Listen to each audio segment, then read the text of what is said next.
Hey, what's up, everyone? And thank you for joining us again for another episode of Armchair ESG with Nate and Yates. I'm Rob Yates, Director of Communications at Al ESG. With me, always my partner in crime, Mr. Nate Najaro, our head of product. Nate, how you doing today? I'm good. It's been a while. It has indeed been a while. We took a week, then I was on vacation, which was magnificent. And then we took another week. But here we are back with a bunch of stuff lined up, to be fair. How's your summer been going? It's hot. We're It baking. is We're hot. baking in Dallas here. So It is hot. So I'll tell you this. I don't want to make you jealous. It's only 77 in Charlotte today, oh but it's wow, been like 98 for 3 weeks in a row or something. 98. That's child's play. We're in three digits down here, buddy. What's your humidity though?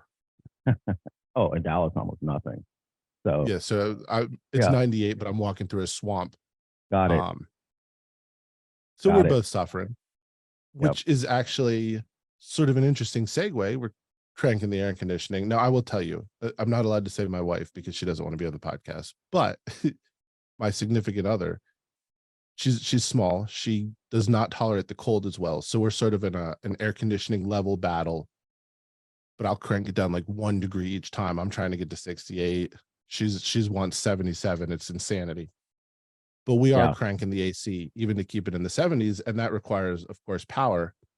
And the big news this week in the ESG space was, well, you want to run through it?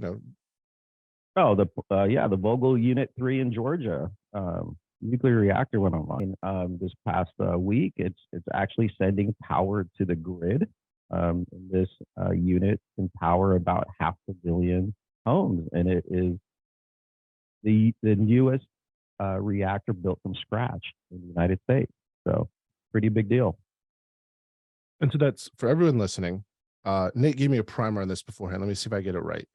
This is a first generation 3 pressurized water reactor, which was approved in 2008. Once construction started, it went up very quickly, but it took a long time to actually start construction, if I remember correctly, because of some regulatory hurdles. And it also ended up being probably more expensive than it should have because of regulatory hurdles. Did I get all that right? Yeah, so it's an AP1000, which is a generation 3 plus reactor. So it's a third generation plus reactor, AP1000. But yeah, the rest of that you got correct. Yep. Okay. Very good. And then, well, it's a pressurized water reactor. So let's rewind a little bit. You Yeah. have some experience in this. Yeah, I spent 8 years. I was working for a consulting company, and I was in the commercial power practice, and so we did a lot of the information systems for nuclear plants in Cedar Rapids, just outside of Cedar Rapids, Iowa. It was called Dwayne Arnold Energy Center. It was a boiling water reactor that was built in the 70s. And so I worked there from 2000 and 2008, and we were part of a conglomerate of nuclear plants in the Midwest that was managed by another company, a nuclear management company. And so I worked at plants in Iowa, Minnesota, Wisconsin, and Michigan. So I got to see about 5 or 6 nuclear plants during that time. Got to go in and do some work on the support side for information systems. And then Florida Power and Light Energy bought that plant back in like 2006, 2007, and which Florida Power and Light Energy became NextEra Energy, which they have. I think NextEra still has some of the largest wind farms in the world. So I got to see all those wind farms up in Iowa. It was pretty interesting. But yeah, I was in a commercial nuclear practice for 8 years. Got to do some very interesting things there that had to do with. I got to see refueling outages. I got to see life extension on the plant. I got to work on one project where we can get into this a little later, where they were taking the spent fuel from the spent fuel pools, right? So when they run in the reactor and the life of that fuel ends, they move it to spent fuel pools. Well, because of regulation in the United States that forbids recycling of nuclear fuel, they had to store them in these storage units. But then they were running out of room, So they had to be removed and put into dry cask storage. Well, that means the whole addressing system for the fuel or anything that has been turned radioactive in the process, they have to track that. The Nuclear Regulatory Commission you have to track not just the fuel and the spent fuel, but anything that has been turned radioactive. Well, that addressing system had to be upgraded in order to account for the fact that that spent fuel wasn't in the spent fuel pool anymore, it was in these dry cask canisters that were being stored above ground in these big concrete, like what do you call it, a mausoleum. It looks like an above ground graveyard, and it lead line, steel canister, lead line, concrete, very safe. I would walk up there and walk around and take a look at it. But yeah, so there's a lot of cool things with nuclear technology that makes it safe and reliable and cheap and no GHG emissions. So yeah. So obviously, we're both pretty pro-nuclear. I want to get into that a Yeah. little bit, but I just got to ask you this. So you worked in a plant for 8 years. Yeah. You worked on refuel processes. You worked on upgrades, and you tracked radioactive material, but they're not tracking you, so you're not radioactive. I'm good. I work, That's amazing. 200 feet from a reactor for 8 years of my life, and went to other reactors and got to stand on top of the spent fuel pool and the reactor head, and got to see a lot of cool stuff. So yeah, I've been pro-nuclear. It was my first job out of college. 21-year-old How kid. many people, if I can ask, were killed or injured while you were at the plant? Zero. Yeah. None. In 8 years, zero. Yep. So there's a reality to it, and then there's a narrative to it, right? So, I'm obviously being very sarcastic. I know the answer's coming in, but yeah, one of the things that I found fascinating is more people die every year from fossil fuel production and energy generation than have died or been severely injured in all history from nuclear power. Now, a very important point is the distinction between nuclear power and nuclear weapons. And the reason this is important, and I'm going to say, to the best of my understanding, and you tell me if I get it right, to create a reaction of the power that is in a nuclear weapon. So starting with a fission and then going up to a fusion reaction. And real quick, so a fission reaction is when we split an atom and a whole bunch of power is released. A fusion reaction is when we force two atoms together and way more power is released. We don't really have the technology, although we're getting close, to have a sustained fusion reaction. But for a fusion bomb, we actually have a fission reaction that creates a pressure chamber that causes a fusion reaction. And that's where you get your 50 and 100 kiloton bombs. Yeah, and that's right. So, and the fuel is different, right? So for a commercial nuclear reactor, I believe it's uranium-235. Do not quote me on that, but it is what naturally comes out of the ground, right? It's 235. And then you have to process that fuel. You have to enrich it, right? That's a whole Iranian thing that's been going on for forever, is the enrichment facilities are taking uranium and spinning it, and then the lighter uranium goes up, and they take that, move it to another centrifuge, spin it, and then you concentrate it. Well, for commercial, you only need about 20%. 20%, right? Yeah, enrichment. For nuclear, for weapons, you need to get to about 90%. And so that is the difference. And also, you have Iran enriching, but then you have North Korea that has a breeder reactor. So they have a reactor, and it's been a while since I looked at it, but at the time, the concern is you have a reactor that's actually going through the reaction process, but you're not using it for electricity. All you're using it is for the byproduct, which is plutonium. And so you can make a plutonium bomb based on the byproduct.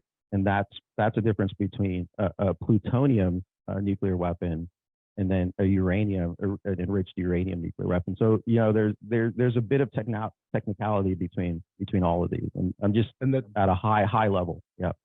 This is, and because I've done some reading up on this, but you're an expert, so I want to make sure I understand. One of the reasons. Oh no, I'm not an expert. Yeah, so I'm not an expert. I just worked in the field for a while, so that's a lot more than I am, or some people. But so, plutonium's desirable for a weapon because it's more, technically the term is unstable, but what that really means is it's more prone to the sort of fusion or fission reaction that would cause the nuclear release of energy. Is that correct? Yeah, and plutonium. So the interesting thing too is the nuclear fuel used in commercial reactors can be recycled to be reused again. So there's a couple of things they do. What they Can do I is interrupt you there? yeah, Because I really want to hear this full explanation, but you said something before. You said it's not allowed to be recycled in the US? yeah. The Germans used to recycle. The Japanese used to recycle. The Germans shut that down. I can't remember, and somebody have to fact check me when they stopped recycling nuclear fuel. The Japanese did it. I don't know if they still do it, but they were recycling for a long time. There's, of course, a lot of, you got to make sure you're doing it right, but there is a possibility to recycle that fuel and reuse it again. And so what they would do at times is you would have the way the fuel is assembled in the reactor. So think about a circle and these slots that they put the fuel assemblies in. The ones that are closer to the core kind of get burned up, you know, are used up pretty rapidly. And so at refueling outages, they would put new fuel in there, but then they would take some of that fuel, that was on the outside and move it in, right? So, they weren't recycling it, but they were, just kind of concentrating it towards the center, but then they put new fuel rods, all kinds of interesting things. But yeah, fuel recycling has always been contentious. So I think President Bush tried to restart the recycling conversation and didn't go anywhere. So when I was there, the big thing was Yucca Mountain in Nevada, right? Yep. We were going to ship all this spent fuel to Yucca Mountain and bury it, deep down inside this mountain. Well, of course, talk about the political ramifications of shipping, spent fuel across the country. We have about 94 reactors in the United States. When I was there, it was about 90, and most of them are on the East Coast, right? They're all concentrated there. Charlotte, the we're a Midwest. nuclear-powered city. That's right. And then you have the West Coast that, California, has it. San Onofre, I think, is the one that's still there.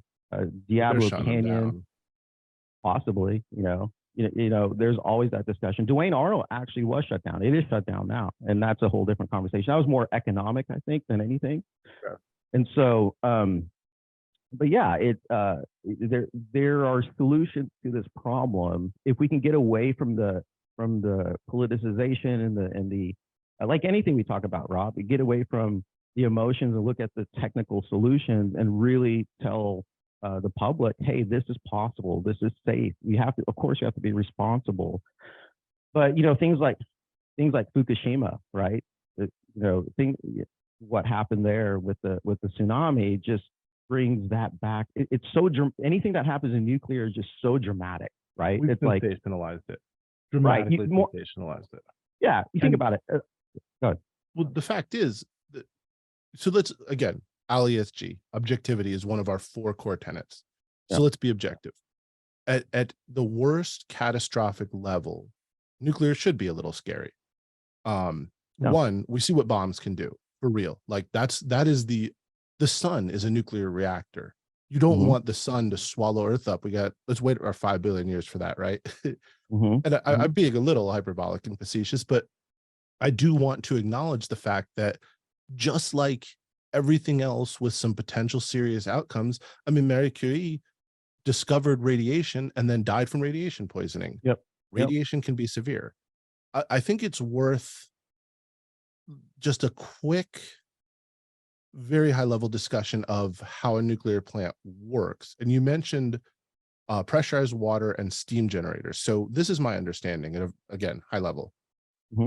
In the 1920s, the neutron was discovered, and this changed technology forever because we found that you could fire this neutron bullet and that would split an atom, essentially. And when you split an atom, so I believe when you start a fire with wood, you get something like 0.000.17% of that is converted to energy, and that's your fire. With a nuclear fission or fission reaction, when you split the atom, I think you get something like 30%. Fusion is something like 70%. That's where you get so much power coming from. In a nuclear reactor, we take this radioactive material and we fire neutrons at it. And as these atoms split at a high level, it generates heat and energy. And you either force water through a turbine or you cause steam to boil.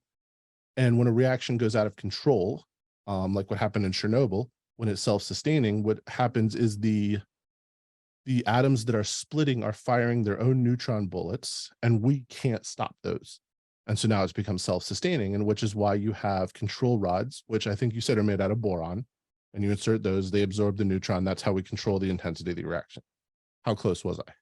Yeah, absolutely. And you mentioned Chernobyl. There was a few things wrong with Chernobyl. It wasn't just that, uh, what you described. It was the fact that they didn't have a containment building around the reactor, right? And the thick concrete and steel containment building that surrounds the reactor, they didn't have that around around Chernobyl. I forget what unit it was that blew up, but they didn't have that. And then because they couldn't control the reaction, the fuel literally starts to melt. It gets so hot that it melts, and that's why you have a core breakdown, a meltdown, literally is what they call it, and it melted, right through the bottom of the reactor. And now you have fuel outside of the reactor, right? It's contained in it.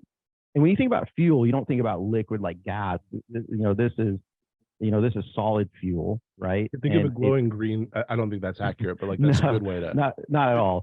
It's not glowing green, but it's the solid, but it melts. Whatever fuel assembly you have around it, it'll melt that. It'll melt through the bottom of your reactor, and then it spews it out, and then it's now you have a very not just an uncontrolled reaction. You have fuel outside of the boundaries that it should be in, and We're then it talking causes all kinds of thousands of problems. degrees, right?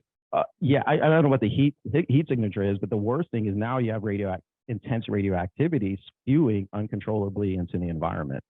So one of the things about Chernobyl that I didn't even understand, so I went back and looked, is no containment building. All United States reactors have, they're way more advanced, and they have containment buildings around them. Again, the technicality of all this stuff matters. And if you talk to experts, they are very very good at explaining the differences, and training and ensuring that everything is up to snuff. So yeah, I never lost a wink of sleep working there or working around nuclear reactors. As you should. Yeah. And I think understanding the engineering of it makes people feel a lot better about it. So again, let me see if I get this right, because I'll start by saying HBO or Max now had the Yep. docu-series. It's fiction, but Chernobyl. Yep. It actually, from a scientific perspective, does a pretty good job of talking about what happened. So they were It was an great. RMBK Yep. type Mhm. reactor. And there was, I guess it created something called a negative coefficient. And I don't really know what that is, but I know it has to do with a certain gas buildup. And then you get something called xenon poisoning, which is really, really bad for those. And it had happened at the Lukashaya reactor in Lithuania a couple years earlier, but they had a trained professional staff on hand, and they were able to prevent that from happening. With Chernobyl, they had been putting off a safety test for 3 years. They finally got the night crew to agree to do it. The night crew, to say they were woefully inadequate in terms of training and preparation, would be being kind. Like, they had no idea what they were doing. And when they realized they were approaching a meltdown and the temperature was going up in control, they inserted the control rods all the way, and they broke the tips of the control rods, which I think are like carbon. I'm getting some of this wrong, but then it got jammed, and now you have a really bad situation. And the ultimate explosion, and this is where the containment thing you were talking about, was from steam. There was so much steam and now you've got nuclear graphite everywhere. And coming back, when we say radioactivity, everyone's like, what is radioactivity? Well, that just means that little tiny subatomic particles are firing like bullets by the trillions. And for a person, that rips right through your DNA. That's where, I mean, some of those Yep. immediate victims were just bleeding and falling apart, literally like melting. Yeah, and I think we need to demystify this radioactivity, right? Radioactivity is everywhere. You have background radiation, right? So we had how I got a monitors. suntan at the beach. That's right. We had monitors where we would, they would scan us to say what's the background radiation. We would wear dosimeters every time you went into the plant, right, to track your dosimetry of how much dose you're getting. And I would get a report every year from the Nuclear Regulatory Commission, HRRO, this is how much dosage based upon your dosimeter that you've been exposed to in the last year. And I was exposed to way less than riding in an airplane in the sun or being around natural radiation in nature. At one point, I remember there were discussions. I don't know if it was an article. I just remember being at a conference where they were saying, hey, we may need to put dosimeters on airline pilots, right? Because they're sitting up there closer to the sun than anybody usually spends, right? And they're facing outward. So maybe we need to, so there is natural radioactivity in nature. The whole hole in the ozone layer thing, Yeah. the UV radiation was getting through unabated. Ozone's really good at Yep. stopping UV radiation. That's why it's a concern. Pilots fly high. They don't have all this natural protection from radiation that the Earth has. Yep. Yep. And going back to what I think it was xenon gas. I don't know about Chernobyl. It's been a while since I really looked at that. But the interesting thing about Fukushima was they had a buildup of gases as well that blew off the top. And part of that is because their backup generators weren't working because they got flooded with the tsunami surge, right? And that's a really important thing, right? Right. The electricity was cut, but then you have these backup generations. I remember being at the plant and you would always hear testing alpha diesel generator, Bravo, Charlie. Like you have redundancy systems that are checked all the time. Well, at Fukushima, those were knocked out. And all of a sudden you couldn't get coolant water into the reactors to cool the reactor. And then just a chain of events, boom, boom, boom. Right. And so they should have built the seawall a little higher, but nobody was anticipating, that type of surge. Right. So going back to it, for me, it's like, it's very similar to airplane crashes. Airplanes are way safer to fly in an airplane than it is to drive. There are way more deaths on the highways every year. Not just total, but adjusted for, because people travel by car more, but when you adjust for it, it's still by multiples of 100. That's right. Even if you adjust, right. Even if you normalize the data, it's still way higher. But the problem is a plane crash is pretty dramatic, right? You have 300 Absolutely. people plus that die like right then and there versus, sprinkled out throughout the year. And so, but we don't ground airplanes, right? We accept that risk tolerance is acceptable to us, right? You walking down the street has a risk. Right. Is it acceptable or not? And I think from my perspective, going back to OWL, going back to what we do is bring objective data to the forefront to go objectively. This is what the data is saying. Yes, there are risks. Yes, we need to be careful with some of this stuff, but it has no GHG emissions. That's just a fact. It just is. Okay, what about the waste? So here are the options of what we can do with the waste. Are those acceptable? And then we move forward that way instead of just demonizing it and saying bad, bad, bad. You have to look at the whole picture. And same thing with coal, same thing with wind, solar, where are those solar plants? What are the material you need for solar? Where are they being sourced from? Going back to the electric cars and the batteries, where are they being sourced from? Are we causing more problems sourcing these things and saving, on GHG emissions? The whole picture needs to be looked at. And that's what OWL is trying to do. You hit at something. It just the heart of this that I definitely wanted to get into. And it's why I came to OWL for sure. It's the objectivity. Like, let's take the emotions out of it. But we as a species are incredibly bad at risk assessment. Neil deGrasse Tyson talks about this in his latest book, which I actually haven't read his book, if I'm being honest. I have it. It's on the list, but I heard him talking about it in a couple different interviews. So in the 1700s, colleges in Denmark were all sent home. Is it Denmark? I think it was Denmark, for an outbreak of the plague. And oh my gosh, now I can't think of his name. Isaac Newton. So, there we go.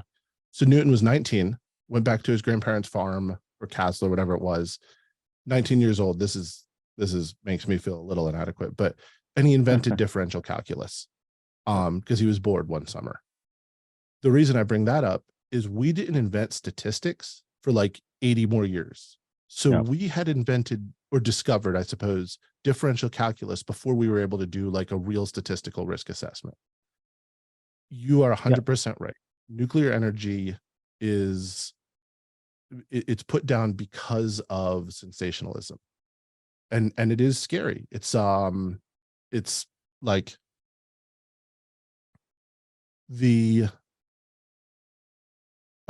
like if you think about a gas or an oil plant explosion, nobody gets Yep. too worked up about it.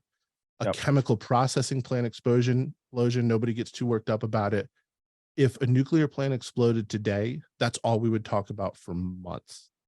And I think that's by design. I think that if and so this is going to be the subject of one of my subsequent articles, so I don't want to get too into it. But if you look at who supported the anti-nuclear lobby, a huge portion of it was fossil fuel companies because it's a big threat to their business model. Hmm. And Yep. like you said, nuclear power, it's maybe it's not the long-term utter solution.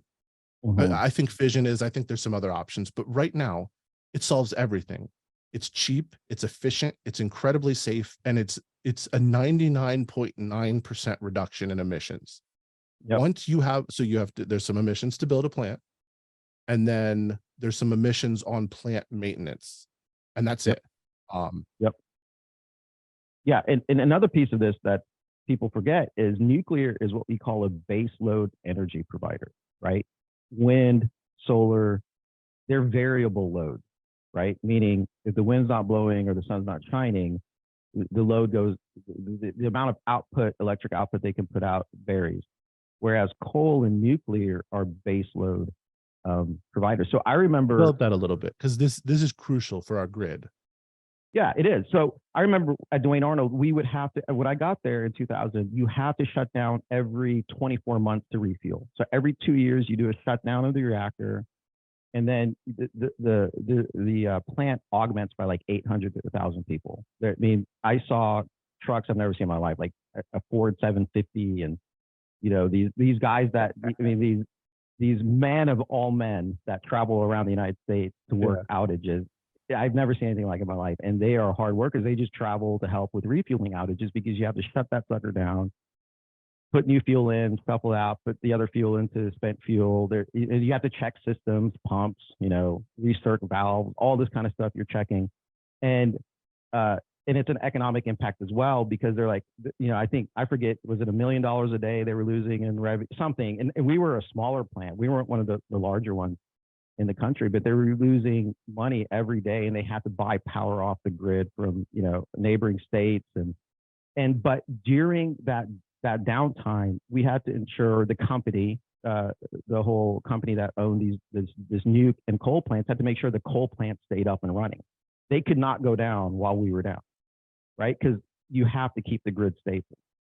Well, solar and wind, you can't rely on that to keep it stable when your major source of power is down for refueling. So again, it's the big picture of everything that's happening that needs to be taken a look at, and so there's just so much nuance when it comes to this. But when you weigh it at the end of the day, nuclear should be in our mix. It's a reliable source of energy. Yes, we should be very cautious and look at it with extreme. You want to make sure that you have your best and brightest people going to school, learning about this. I mean, the nuclear scientists and reactor engineers I worked with, there were some of the brightest people. I mean, I would just sit there and stare at them and go, wow. I'm glad you're at the helm of this. I feel very comfortable. I We're know planning you. to And get a so few of them on in upcoming episodes too. I was, yeah. But yeah, it was. So I think as other countries are ramping up nuclear, we should absolutely keep it in the mix with the light of new energy technologies that are coming down the road. It's not like you just flip the switch off and you plug in a new battery. This is a process, and nuclear needs to be part of that. I'll tell you this: if I was like the king of the country, the we would ride on nuclear power and solar panels on individual buildings. So I don't Yep. think solar farms are. It's like you said. So I'm not a big wind proponent, and this makes me maybe a pariah in that part of the ESG world. But it's just you mix the unreliability with the emissions and the cost of building them, and then the impact to wildlife and the environment. And I don't see wind farms as the solution. Solar farms are a little better, but you really do run into these baseload issues. And then if you have a lot of people relying on it and the grid goes down, that's a problem. But Yep. if you put solar panels on every home in a sunny Yep. part of the United States, you're generating like 5 times the electricity we use, but you still have baseload concerns. So I think a little bit of hydroelectric at major rivers, there's some advantages to that, and then nuclear. Yep. And you end up having an incredibly safe and an incredibly reliable grid. Yep. Um, Yep. but so Yep. let's close out specifically talking about safety measures. So you talked about containment units. Hmm. The worst nuclear quote unquote disaster in the United States was 3 Mile Island. And the net result of that was they vented some slightly radioactive steam. Yeah. Is Yeah. that am I getting that one right? Yeah. And again, 3 Mile Island, I spent a lot of time in the past. I should have refreshed myself on this, but yeah, it was almost, I don't want to say a nothing sandwich because it wasn't a nothing sandwich. There were some some things that happened there where I'm like, whoa. But yeah, the end result was, a slight release of radioactivity into the atmosphere. It was nothing like Fukushima, nothing even close to Chernobyl, Well, not close. So and yeah. it was a generation one reactor, Yep. and we're up to generation three. We have generation four in development. One of the big changes for the generations of reactors, and I don't pretend to understand this. I don't get into all the details, but they are able to be much smaller and work with much less fuel to produce much more energy. They're way more efficient. And Yep. there's companies now, even I believe, working on micro reactors to power like big buildings and stuff. Yeah, and those are questions I think in the future, as one of the things talking about safety. I mean, think about it. A lot of our reactors are aging in the United States. The average is 40 years old, right? Don't they Some of use their analog in a lot of them still? Oh Or yeah, is yeah. that a myth? No. At least when I was Uh, there, I was like, wow, this is really like we're stuck. It's like a time capsule, which is honestly good, right? If you think about it, if it's reliable, why mess with it, right? On the fly, right? It's like some of my friends yeah, that's work. very uniform. So there's not like safety sensor concerns that worry you. No, no, the sensors are replaced. The Okay. maintenance is there, but you're talking about the control room, right? What the Yeah. control room looks like. And yes, there are monitors and they're secondary. So just to be precise, the application I use to track fuel, right, is a accounting database to track fuel, was a secondary system. They had a primary system that tracked the fuel movement. The one I was using was a backup database like again, in nuclear, there is redundancy and redundancy and redundancy, right?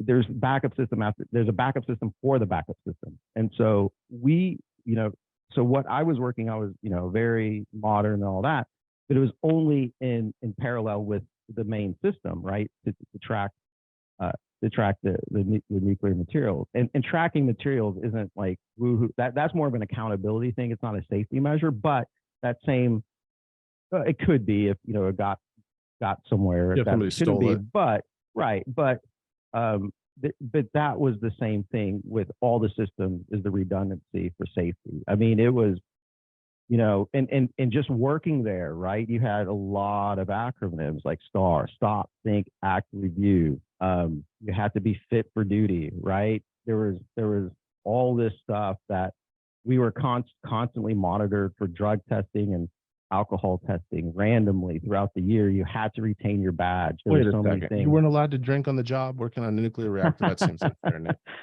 Yeah, so no, we had to be fit for duty. We just the personnel alone, checks and requirements were stringent, right? And that's just the people. And then you get into the systems, well, it's 1,000 times more stringent on the systems, right? And so there's just a lot that we can't unpack here, but I'm just trying to give high level overview of, no, these guys are professionals. They know what they're doing, and there's a whole um, They don't want to family blow of up either.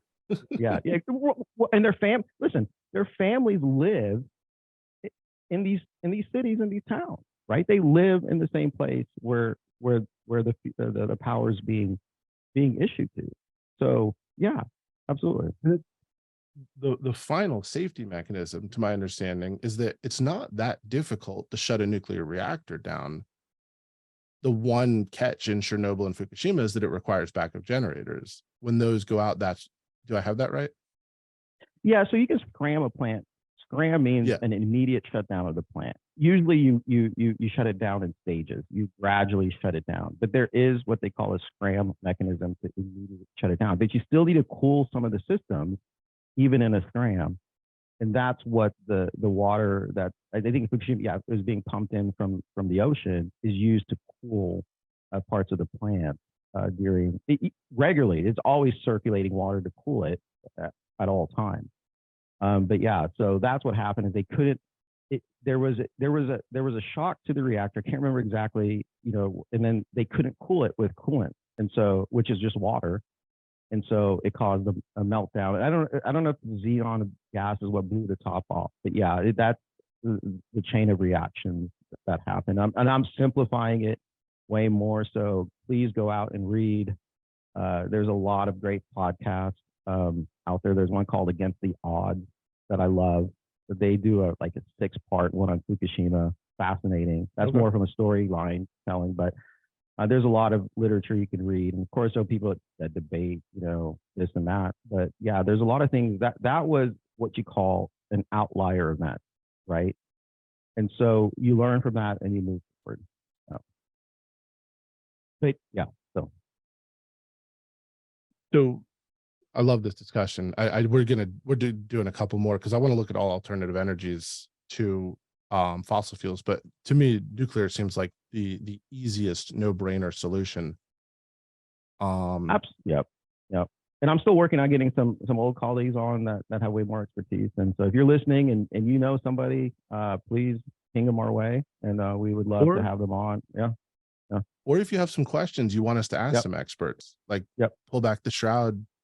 This isn't like secret stuff. It's just not discussed in a nuanced way in the media. There's Yep. always, I mean, the media is essentially infotainment. It sensationalizes everything. But we'd love to ask the questions because we want to know too. Again, Owl ESG, the most accurate, the freshest, the most transparent, but from our podcast perspective, the most important part here is always the most objective. And that is uncompromising. Yep. Objectively speaking, nuclear power seems like a good solution. Communications at owlesg.com. Thank you all for listening. Nate, thank you. Thank you, Rob. And have a wonderful day, everyone. Yeah, take care.